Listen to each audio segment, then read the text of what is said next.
Top quality और consistent performance के लिए सिर्फ सिल्वर पंप नाम याद रखना। સુરત મહાનગરપાલિકાએ સિટી બસના ડ્રાઈવર અને કંડક્ટર સામે કાર્યવાહી હાથ ધરી છે। મુસાફર સાથે ગેરવર્તન, ટ્રાફિકના નિયમનો ભંગ સહિત અલગ અલગ મુદ્દાઓ પર ડ્રાઈવરો સામે પોલીસ ફરિયાદ કરવા સુધીના મનપાના પગલાં લેશે। સુરતની સિટી બસમાં સૌથી વધુ કંડક્ટરો ટિકિટ ના આપતા હોવાની ફરિયાદ આવે છે। છેલ્લા 17 મહિનામાં 1032 કંડક્ટરને બ્લેક લિસ્ટ કરવામાં આવ્યા, જ્યારે 218 બસ ડ્રાઈવર સામે પણ કાર્યવાહી કરવામાં આવી છે।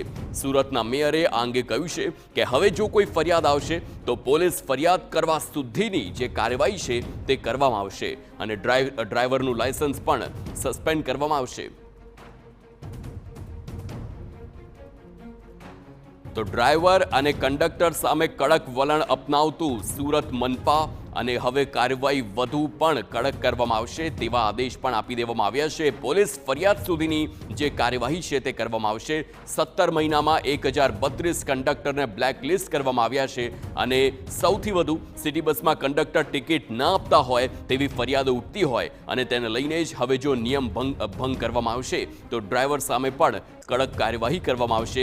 એટલું જ નહીં, 218 બસ ડ્રાઈવર સામે કાર્યવાહી અત્યાર સુધી કરવામાં આવી છે અને હજુ પણ કડક વલણ અપનાવવામાં આવશે। આગામી સમયમાં પોલીસ ફરિયાદ થાય ત્યાં સુધીની પણ કાર્યવાહી થશે। આ પ્રકારનું નિવેદન મેયરનું સામે આવ્યું છે અને લાયસન્સ પણ સસ્પેન્ડ કરાશે, FIR પણ દાખલ કરવામાં આવશે।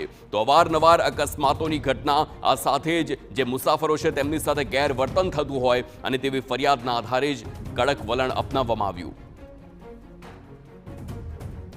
ફરિયાદ આવે છે તેમ તેનું નિવારણનું કાર્ય પણ અમે અધિકારી દ્વારા કરીએ છીએ, પણ હવે કોઈ ભૂલ ન કરે, પબ્લિક્સને હેરાનગતિ ન થાય તે માટે અમે તકેદારી પણ રાખશું અને આવી એજન્સીઓ પર, આવા ડ્રાઈવર ઉપર, કંડક્ટર પર ગંભીરમાં ગંભીર એક્શન લેશું અને FIR પણ ફડાવીશું।